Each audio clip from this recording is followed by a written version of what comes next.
Look, false personas, all is hopeless in the game now. The wrong devotion flows through those who chase the same cloud. Welcome back on another episode of Survival of the Littest. Survival. Did you sneeze or?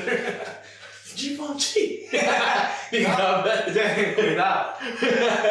you ready for the spoken word section of this podcast, or? I'm just hopping.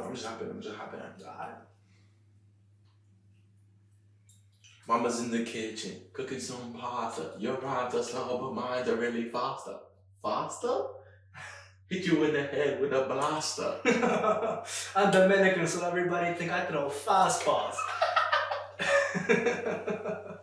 I'm gonna tell you how it is. That's a newscaster. Oh.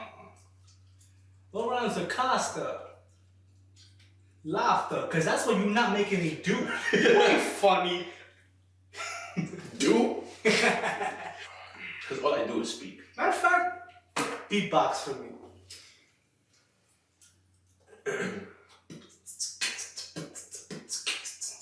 No. I know that's all I know. No. Add a little bass to it.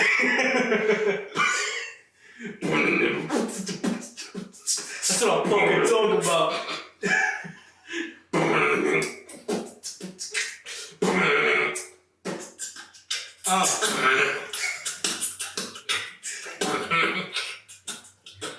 My throat is bleeding. My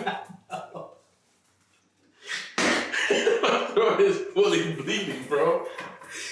Alright, stop that. I was 16 with big dreams of being on the big screen. I'm walking past the corner, all I hear is, let me hold a dollar, let me hold a dollar. I ignore the big themes and look, alright? I could have been on the Dean's list, but I skipped that over because I want to be on the double D list. Now, that don't mean I'm getting D's though. Unless you a shorty that's above a 7, because you didn't get this D though. Hold on. Above a 7. That means if you below, you trash. I'm very modest with it, I'll be honest with you. Right there. You know what my dad told me? He told me when to get out, when the going gets tough. Perfect timing. I've never seen timing. You know, now that I'm a comedian, I've been really working on my timing. But nobody has better timing than my father. Nobody has better timing than that, man. So yeah, this is Survival of the Littest. Oh, the cameras are on? Thank you for watching. Like, subscribe, please. Oh, we need it. Education's out the window for me, guys. I don't know. I don't think they accept me anymore. Why are you about to cry? Why are you about to cry? Listen. Everybody's saying Chiquis not this. Chiquis not that. Look, I don't. I'm gonna be real with you. I'm gonna be real honest with you.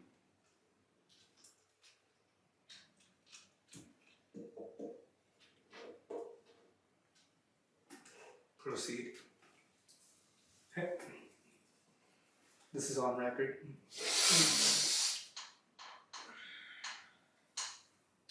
Stop! No. Stop! Stop!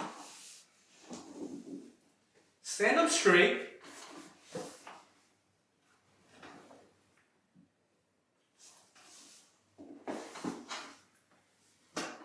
So, nah.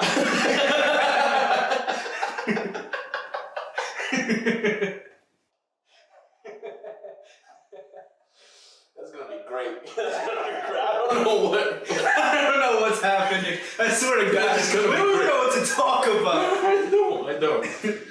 I don't. Nah, what I really want to talk about is haters, bro. You got haters? Haters. On some real shit though, you got I haters. don't know. I don't think people really openly hate on people. I don't think so. There's never been somebody be like, yo, I hate that. Yo. Oh, so they just do what we do. We just talk about them behind their back and hope they never find out about it. Exactly. Same way, like I Yo, bro, on record, son, on record, I don't give a fuck who knows this. I strongly hate Pitbull. I hate him, bro. Hate him. And I always talk about him behind his back. His small ass back. I fucking hate Pitbull, son. Is this still stemming from the fact that your dad used to beat you while playing Pitbull in the background? Or is that irrelevant? Every time I hit the dial, he would hit me harder. He was encouraging your father. Right? Fuck that dude. Not only just that, but then my man could never make a hit by himself. I swear. On the back of Neo, Usher. But hear me out. Kesha. That was a hit. But hear me out. He has no bars. What if, I don't think it's a coincidence. I don't think it's a coincidence. Let me try that again. I don't think it's a coincidence. I'm practicing my acting, guys. Nah, but I don't think it's a coincidence that Pitbull has all these hits and he's not responsible for it. What if he's the one that's responsible for the hit? No, bro, he is not. He is not. Cause have you heard this? Yo, there's this line he has. It was like, "Pitch me in Times Square with a Kodak." I don't know the rest of the line. It's terrible though. Y'all know what it is. Spit it in the comments. This is the part of this podcast that Wesley didn't know was gonna. That Wesley did not know was gonna happen. Pitbull. Welcome to the studio, Pitbull. Fuck. I feel like his songs play wherever he goes, so it would like You would hear it. Hotel, holiday. I hate that song. We hear him pulling into the driveway. Mrs. 305. Oh. By the way, he was a petty drug dealer. He makes it like seem like he sold coke. No, he sold crack. Like I know so many people that sell crack. That's not cool. You want to be with the big boys? Sell meth. Sell coke. I give him this. I give Pitbull one thing. He's a great businessman. Great businessman. You know, he knows how to make deals. He makes money out the ass. Great businessman. Smart man. Because then he pays other people to make good music for him. Fucking, what's this dude's name? Enrique Iglesias? Crackhead. The guy he sold crack to. Boom. Crack made him gay. Fuck! They dropped that update? Since when? Oh. That's not going in the episode. Oh, fuck. Is it visible? Ah, shit. It probably, not on yours, not there, but like here, most likely. It is visible, I see it. Let me know, let us know, because we want to bring guests. We want to bring people. Yeah. Let us know who we should bring. If you're funny, if you're a comedian, we invite all of you. So. If there's any local sponsorships, like in the New York, New Jersey area, like Celino. Yo, fast. Celino, bro. You know what you did to Bonds. And you foul for it. A plane? We all know he only rode cars and buses, bruh. He never got on a plane a day in his life, and I know that because Barnes was my man. And I put $20,000 in the hood for your name, Celino. But honestly, we could let that slide if you sponsor us. And I see those veneers you got. Brand new veneers after Barnes died. Ain't no coincidence. I don't like that. I just don't. Nah, because I don't like that.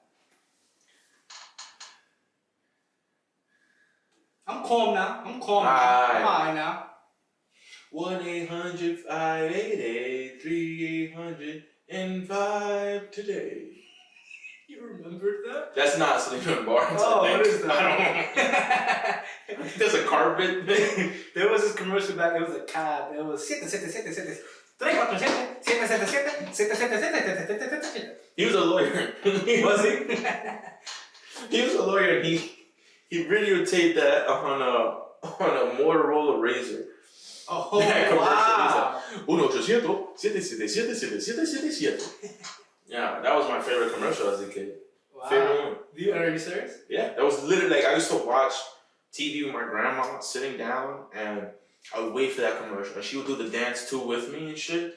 And I was like, this is the height. I don't have to worry about grades. I don't gotta worry about. I'm just, if I need a lawyer, I know where to go. That's actually honestly, that's mad. That's the dream.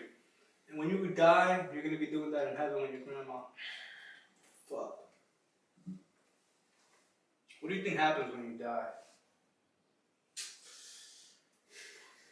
I feel like for me, what's gonna happen for me specifically, I think it's just gonna be like it's gonna be like a DMV line, right? And you're like, yo, like, did I bring the right paperwork? Like, did I do enough good things in life? And then the lady at the counter is like, no, you gotta go back to. And you're gonna come back as like a lizard or some shit.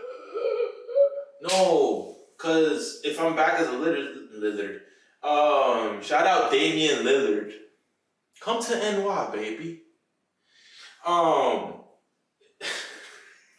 I do believe in reincarnation. That's Do you really? I do. You think we come? What do you think? Do you think it's always like in the human cycle, or can you come back as like any form of life? Can you come back as a tree? I think there's levels to it. I think you come back as. I think the top level is becoming a human. I think yo, bro, I really do not know how the soul is made. I don't understand it. That's something I do not understand. I can tell you how humans made. Yeah. Last night was Crazy. You know what I'm talking about. That's what he did. Nah, bro. No, legit though. Like I don't know how the soul is made, but I know for a fact it can't die. I know it can't die. I don't think it dies either. I don't know what form you come out after, but I know for a fact like I was somebody in the past. I don't know, I'm not even that spiritual, but I know for a fact I was somebody else in the past. I've never really been that spiritual, but honestly, the more I get older, I feel like the more I just realize, I start to think a lot. And I realize certain things. And it's what you're saying though. I believe the same thing. Not reincarnation, but that the soul doesn't die. I think reincarnation is an interesting idea though. If it is true, because to me, for that conversation, there's two different possibilities, right? One, either everybody is original, like every soul is original, Which period. Very crazy. Or there's a recyclable. Like, because if I can reincarnate, that means that right now I'm Chris Rosa, but in 60 years when I die, or you're gonna be like the next But best baseball player. Right, but this soul goes into that body now. Yeah. So then that's recyclable. So there's those two possibilities. Either it is recyclable or it isn't. I grew up Catholic. The idea of Catholicism, and I learned, man, it's crazy because like my mom and dad are very religious, and when I brought up, I literally told them, I was like, yo, why don't we believe in Lutheranism? Why aren't we Lutheran? Which is Martin Luther, who debunked he had 97 of them things. 99 of them motherfuckers. Of them theses. He was like, this is what I find wrong with this motherfucker. And then I remember telling my mom this in a car ride.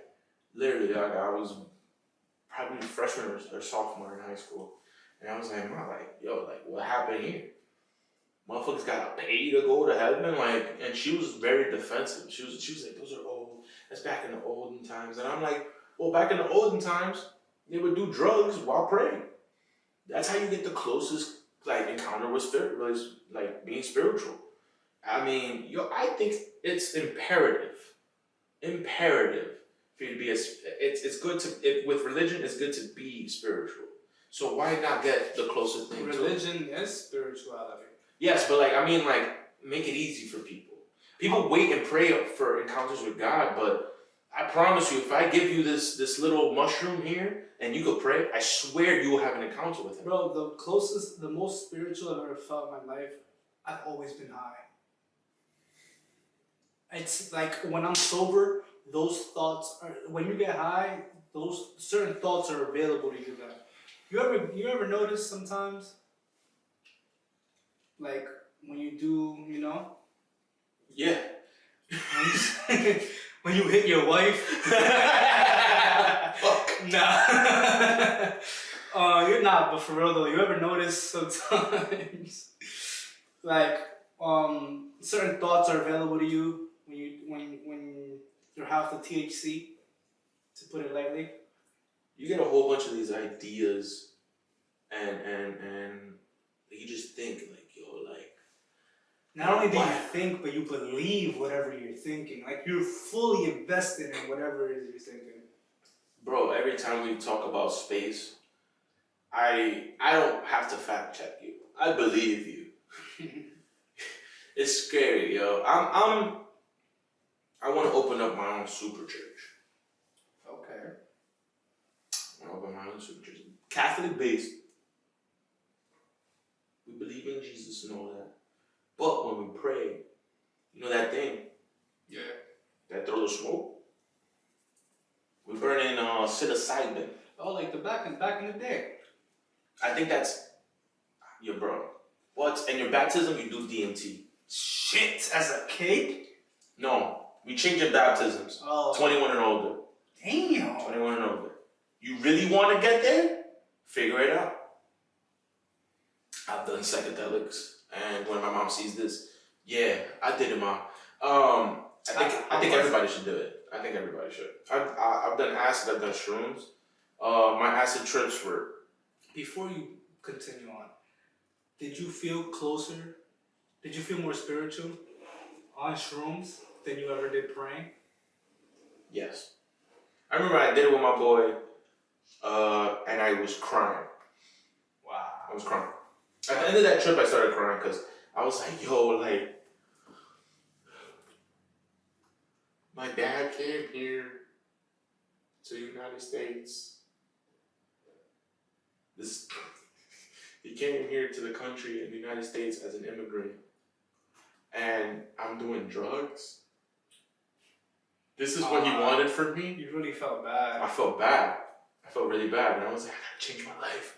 I swear to God, if you do shrooms, you don't need weed. You don't need weed. You do shrooms at least like every like, let's say like 6 months. Yeah. You really do not need marijuana. Yo, shrooms is the craziest. It's enough. It's enough, yo. You don't need it. Honestly, there's a lot of discussions out there, bro, like between people that are not science. Scientists aren't saying this because scientists they don't talk shit without like facts. But there are people out there that speculate like, yo, like this could be like a chemical gateway to like another place where you realize and see shit, you know? I'm telling you, I learned. I was very spiritual. To answer your question, like I felt as the most spiritual I've ever been, way more than praying. And I've prayed a lot, and it doesn't change the fact that about my belief, but it's just like on this, like I could understand if somebody was praying on that. Yo, bro, like I understand completely. People will get God way more. I don't understand like atheism. I get it, but I don't understand how someone could completely think that there isn't a God. You just like, at that point you just don't believe in shit. Yeah, to me, the reason I say that is because what's your explanation for everything that exists? Because there's so much that exists. There's so much that exists that is crazy. Like it's on a spectrum. Like I'm talking about from an atom all the way until like the cosmos, like the observable universe. Like that's a crazy spectrum. That's really little to really, really big. I know a guy named Adam. He's a dumbass. Yeah, I know him too. He's actually a cute kid. No, not my nephew. Oh, okay. I'm talking about an actual guy I know named Adam. Because I think he's pretty smart. Yeah, bro. Y'all don't get me, bro. Y'all don't get me. You get me. I know. I'm the only one that gets you. Yeah. Oh. Don't do that again. Don't open up to me. Don't open up to me. Don't do that. Alright, this has been today's episode of Survival of the Littest. Thank you guys so much for watching again. I appreciate all the support. Wesley, you have anything to say? Shut the fuck up. I'll see you guys next week. Like and subscribe. Thank you.